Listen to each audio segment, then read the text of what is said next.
Ok, então nós vamos abrir nesse momento a nossa Bíblia no salmo que é muito importante aqui para iniciarmos essa série de estudos sobre os chamados salmos de guerra, né? Às vezes chamados de salmos de imprecação, né? Os salmos que contêm esses pedidos da intervenção de Deus em juízo contra os adversários do povo de Deus. E o tema desse Salmo 3 é do Senhor é a salvação, né? A grande ênfase dele é a salvação vinda de Deus para a vida de Davi em um momento realmente de aperto da vida de Davi. De fato, é isso que constitui os chamados salmos de guerra. Eles contêm esses clamores, né, pela intervenção de Deus, né, pela ajuda de Deus em um momento de grande aperto. E esse Salmo 3, ele tem um título, se você der uma olhadinha aí, se você está usando a Almeida Revista e Atualizada, o título que consta lá é o seguinte: Confiança em Deus na adversidade. E aí tem um subtítulo que é Salmo de Davi quando fugia de Absalão, seu filho. Significa que para a gente entender bem o contexto do Salmo, o ideal seria depois a gente ler com calma 2 Samuel 15, né? É em 2 Samuel 15 que a gente encontra esse relato, né, dessas iniciativas de Absalão que fizeram com que Davi tivesse que se retirar às pressas da cidade de Jerusalém. A gente vai dar uma olhadinha lá rápido, né, em 2 Samuel 15, mas aí fica aí o convite para você ler com calma. Eu vou só mencionar alguns fatos aqui de 2 Samuel 15, mas o ideal depois é você ler com calma esse capítulo inteiro, né? Mas basicamente, o que que a gente tem lá? E a gente vai entender por que Davi escreveu esse salmo, né? Absalão é esse filho de Davi que encaminha essa sublevação do povo contra o pai, né? Ele literalmente pretende usurpar o trono do pai. Se a gente olha, por exemplo, para 2 Samuel 15, de 1 até 6, a gente vai ver o movimento que ele faz, né? Ele passa um período visitando as pessoas. Onde ele chega, por onde ele passa, ele provoca assim ele impressiona, né? Porque ele leva 50 homens que correm adiante dele, ele está ali depois daqueles homens que passam correndo, ele ali no seu carro de guerra, e ele para e vai conversando com as pessoas e basicamente vai argumentando com as pessoas. Ah, olha, você infelizmente não tem quem defenda a sua causa, mas se um dia eu for rei, então você vai ter alguém que vai defender você e tudo mais. E o texto, inclusive, diz, em 2 Samuel 15, verso 6, diz assim, o finalzinho do verso 6: Assim, Absalão furtava o coração dos homens de Israel. Ele foi aos poucos conquistando o coração das pessoas, né, por meio dessas promessas que ele fazia, e isso ao longo de alguns anos, porque no verso 7 diz: Ao cabo de 4 anos, ou seja, depois de 4 anos fazendo esse trabalho aí nos bastidores para conquistar o coração do povo, ele então mente ao seu pai, né, dizendo: Ó, eu quero a sua autorização para ir até Hebrom para cumprir um voto que eu tenho para com Deus, mas de fato ele deseja ser proclamado rei em Hebrom, né? Ele faz todo um movimento para que sejam tocadas trombetas e ele seja declarado então rei em Hebrom, e ele organiza então esse levante aí nos versos 7 até 12. E quando chegamos no verso 12, no final, diz assim: Crescia em número o povo que tomava o partido de Absalão. Então ele realmente faz um movimento popular, né? Muita gente se junta para apoiá-lo, vamos dizer assim, no seu levante. E quando olhamos para o verso 13 traz essa mensagem, né? Veio um mensageiro a Davi dizendo: Todo o povo de Israel segue decididamente Absalão. Olha bem a redação aí, todo o povo e depois seguindo decididamente a Absalão. Olhando para o verso 14, diz assim: Disse, pois, Davi a todos os seus homens que estavam com ele em Jerusalém: Levantai-vos e fujamos, porque não poderemos salvar-nos de Absalão. Ou seja, o Davi tem de fugir da cidade, e Jerusalém literalmente é tomada. Se olhamos aí até o final, né, no verso 37, de 13 a 37, a cidade é tomada, termina ali o capítulo com Absalão entrando na cidade de Jerusalém. Davi teve que sair às pressas da cidade. O capítulo tem duas cenas assim bem dramáticas. Uma é o verso 23, quando registra: toda a terra chorava em alta voz, todo o povo, também o rei, passaram o ribeiro de Cedron, seguindo o caminho do deserto. Ou seja, o choro do povo fiel a Davi, né? A grande lamentação que foi feita levantada naquela época, e a cena, eu acho que chega assim no ponto alto assim, do seu impacto dramático no verso 30, quando descreve o seguinte: seguiu Davi pela encosta das oliveiras, subindo e chorando, tinha a cabeça coberta e caminhava descalço. Todo o povo que ia com ele de cabeça coberta subiu chorando. Você imagina aquele grupo de pessoas chorando, Davi subindo o Monte das Oliveiras, assim, às pressas, e descalço. Olha só que situação de humilhação. A gente tem um rei Davi aí humilhado e tendo que fugir às pressas da cidade. E quando olhamos adiante, no verso 31, eles informam a Davi: Davi, Aitofel está entre os que conspiram com Absalão. E Davi fica tão indignado com isso que ele faz uma oração indignada, né, lá no verso 31. Ele diz: ó Senhor, peço-te que transtornes em loucura o conselho de Aitofel. Ele faz essa oração beligerante no verso 31.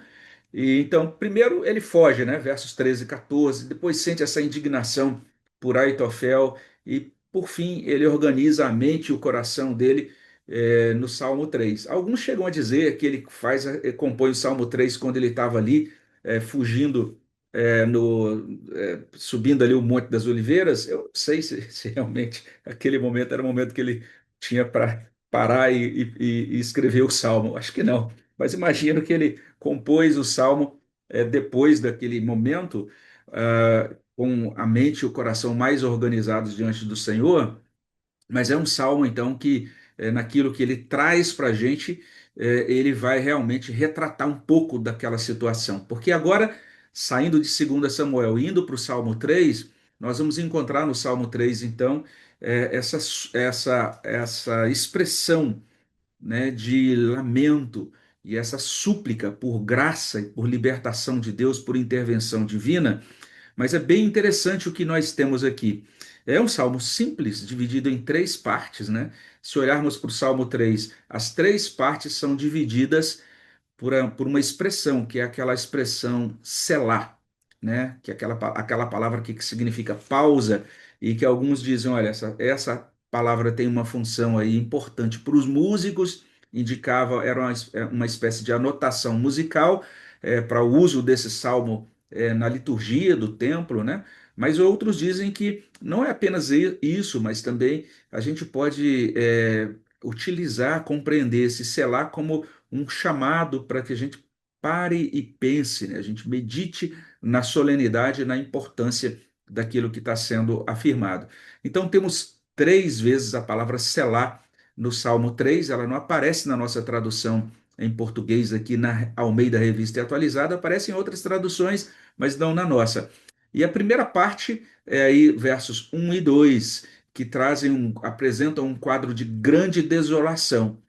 Se a gente olha para os versos 1 e 2, a gente encontra: Senhor, como tem crescido o número dos meus adversários. São numerosos os que se levantam contra mim. São muitos os que dizem de mim: não há em Deus salvação para ele. É assim que começa o salmo, com essa grande expressão de desolação. A desolação é acentuada porque aparece três vezes a mesma palavra hebraica, que é traduzida aqui em português por palavras diferentes, mas é a mesma expressão que encontramos ali no original. É a palavra muitos, né? Ela é traduzida aqui como número, lá no verso 1, numerosos, depois muitos mesmo, no verso 2. E a ênfase aqui é exatamente esta, né? A quantidade de gente que foi cooptada ali por Absalão. É por isso que lá em 2 Samuel chega aquela notícia: todo o povo, ó rei, agora está aí decididamente a favor de Absalão, essa ênfase de que muitas pessoas realmente se levantaram ali em favor de Absalão contra Davi, e é nesses termos que encontramos essa declaração, essa espécie de palavra de zombaria, né? Não há em Deus salvação para ele. Essa ideia de que Deus havia abandonado Davi e que tinha terminado o tempo de Davi, então, no seu reinado. Uma palavra forte, não há em Deus salvação. A palavra salvação aí é uma palavra também significativa, porque é a palavra Yeshua, de onde vem o nome Jesus. Bem interessante isso. É, é como se a gente fosse aportuguesar isso de maneira bem, não muito sofisticada hoje, como fazem alguns irmãos nossos aí de outras linhas, seria dizer, não há Jesus para ele, não há salvação para ele. Não tem mais solução realmente para Davi. Então, essa é a primeira parte do Salmo. E a gente entende, então, aí a natureza do aperto, né? Muitos que se levantam contra Davi. E isso vai ser enfatizado mais à frente de outra maneira, né? Mas a segunda parte do Salmo, versos 3 e 4. Nessa segunda parte, a gente tem essa grande revelação da proteção infalível. Davi podia contar com um protetor. Ele afirma isso nos versos 3 e 4. Ele diz: Porém, tu, Senhor, tu és o meu escudo. E é interessante que quando ele diz isso, ele está atualizando algo que Deus confirma, que é confirmado lá no livro de Gênesis. E eu vou ler aqui o texto.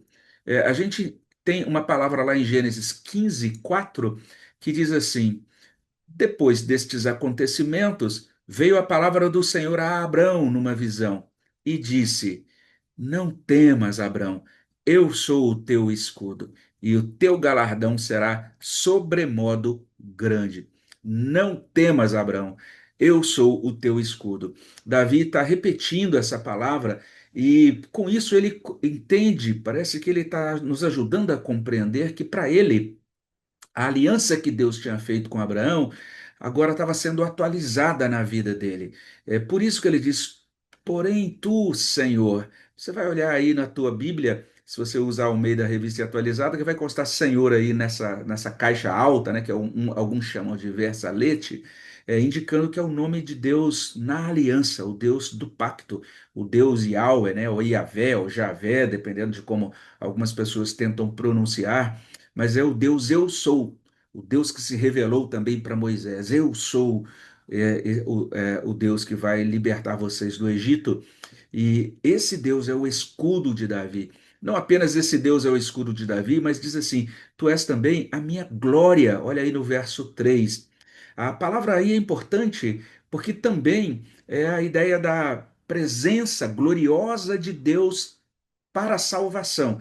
Aquela presença da glória de Deus que acompanhava o povo, né, na coluna de fogo ou na nuvem, e que também descia sobre o tabernáculo. Então, toda uma ideia de manifestação de Deus para a salvação. Além disso, Tu és aquele que exaltas a minha cabeça. Davi saiu humilhado, saiu enxotado, vamos dizer assim, de Jerusalém, descalço. Olha que situação, é uma situação de grande humilhação diante daqueles que conspiravam junto de Absalão. O que Davi está dizendo? O Senhor é o meu escudo que atualiza na minha vida hoje a promessa feita a Abraão. O Senhor é a minha glória, né? Ainda que ele estivesse sendo enxovalhado ali de certa forma, diminuído pelos seus adversários, mas Deus estava junto dele em salvação. E ainda que ele tivesse sido humilhado, né, e rebaixado diante dos homens, mas Deus levantava a cabeça de Davi. Veja, a gente pode imaginar essas situações que às vezes nos acometem, né? Sermos diminuídos, percebermos que em torno de nós temos adversários que diminuem, mas Deus levanta a nossa cabeça. A gente fica abatido pelos adversários, mas Deus eleva a nossa cabeça. E olha o verso 4: Com a minha voz clamo, e ele do seu santo monte me responde. Davi está se referindo ao Monte Sião, Deus o ouve do Monte Sião. Ali no Monte Sião estava a arca do Senhor. É interessante que quando ele foge, eles levam, aqueles que estão juntos de Davi, levam a arca, e Davi, em determinado ponto, fala: Não, devolvam a arca para Jerusalém. Se Deus tiver misericórdia de mim, se ele se agradar de mim, ele vai me ajudar para voltar para Jerusalém um dia e eu vou contemplar essa arca de novo, né? Ele entende que a presença gloriosa de Deus, a arca da aliança, devem permanecer no Monte Sião. E é a partir daí que tem toda uma teologia que vai sendo desenvolvida, né, sobre a salvação de Deus no Monte Sião. E veja, final do verso 2: Não há em Deus salvação para ele, é o que diziam os adversários. Aí aparece a palavra Selá. Pare, pause. Será que é isso mesmo? Será que não há em Deus salvação para ele? Aí vem a segunda parte do salmo. Porém, tu, Senhor, és o meu escudo, e ele do seu santo monte me responde. Verso 4. De novo a palavra Selá. Para de novo. Opa, há salvação para ele. Pense nisso. O Senhor é o Deus de Davi. O Senhor é o escudo de Davi. E aí temos a terceira parte do Salmo, onde a gente encontra de 5 a 8 essa revelação muito preciosa do livramento seguro de Davi. E olha só: deito-me e pego no sono, acordo, porque o Senhor me sustenta. Temos uma palavra importante que é o verbo sustentar. Literalmente, Deus ajuda Davi. E é interessante que tem um estudioso do livro de Salmos, e ele escreve aqui algo que eu achei tão bonito. Ele diz literalmente o seguinte: de acordo com esse versículo, a mão de Deus era o travesseiro de Davi. Achei isso tão bonito, né? Davi ali tendo que sair às pressas da cidade, perdendo toda a sua situação de conforto, né? Teve que sair da sua casa real, agora está ali vivendo aquele momento difícil. Depois você pode conferir em 2 Samuel 15 e os capítulos que seguem, mas ele está dizendo que todo dia ele está dormindo, ele está acordando, e ele não apenas ele está dormindo, mas ele tá dormindo rapidamente. Ele não está perdendo o sono dele. Ele entende que Deus o ajuda, que Deus o sustenta. E veja só, essa constatação recompõe o coração de Davi, né? Reconstrói a confiança dele, de modo que ele vai dizer assim no verso 6: Não tenho medo de milhares do povo que tomam posição contra mim de todos os lados. Lembra do início do Salmo? Ele repete no início do Salmo 3 vezes a palavra muitos, muitos, muitos, né? Muita gente contra mim, dizendo: será que tem salvação de Deus para ele? Ele chega nesse ponto agora, quando ele pensa em quem é Deus, quando ele ora a Deus e ele entende que Deus ouve a sua oração, ele diz: Eu não tenho medo dessa multidão que está contra mim, não. E essa multidão tomando posição contra mim de todos os lados. Literalmente, lá no texto hebraico, é como se ele dissesse: Eu estou cercado de todos os lados por inimigos. E no verso 7, ele diz: Levanta-te, Senhor, salva-me, Deus meu, pois feres nos queixos a todos os seus inimigos e aos ímpios quebras os dentes. Está aí uma primeira afirmação de imprecação, né? Deus literalmente se levantando. E é interessante que no início do Salmo você encontra: são numerosos os que se levantam contra mim. São numerosos que se levantam contra mim, mas entendam, Deus também se levanta. Não são apenas os adversários que se levantam. Deus se levanta. Levanta-te, Senhor. Salva-me, Deus meu. E aí Deus é descrito como esse que vem nocauteando literalmente os adversários de Davi, né? Dando um direto assim de direita, sei lá, e quebrando os queixos, quebrando os dentes, de uma maneira bastante incisiva. Mas é isso. Davi vai reportar que Deus defende os seus. Deus defende a sua causa, ele coloca a sua causa totalmente nas mãos de Deus e Deus é o seu defensor. E aí o salmo termina dizendo: Do Senhor é a salvação e sobre o teu povo a tua bênção. A pergunta que foi levantada lá no início, o questionamento levantado pelos opositores, né? Não há em Deus salvação para ele. E agora Davi diz: sim, do Senhor é a salvação, e a salvação é sobre o povo de Deus, e a bênção do Senhor é sobre o povo de Deus. Então, esse é um salmo precioso demais. Cercados por muitos adversários, quem nos salvará, né? Davi responde: Deus é por nós. Deus atualiza em nós a sua aliança e a gente tem que pensar à luz desse salmo, quem é Deus para nós, né? Como é preciosa essa percepção de Davi. Deus é o meu escudo, Deus é a minha glória, Deus é aquele que levanta, que exalta a minha cabeça. E quando a gente tem isso no coração, a gente dorme tranquilo, sem medo, a gente entende que a gente acorda, vive cada dia, porque Deus nos ajuda, Ele nos salva, Ele lida com nossos adversários, Ele é a nossa salvação. E é isso que deve estar no nosso coração nessa quarta-feira, é isso que deve estar no nosso coração no restante dessa semana, em cada dia da nossa vida, que nós possamos hoje nos levantar, né? Ter a nossa cabeça levantada e iniciar o nosso dia e realizar aquilo que precisamos realizar para a glória dele, sabendo que ele está conosco, ele é o nosso redentor, o nosso salvador. Nós vamos parar por aqui para a gente poder finalizar com oração.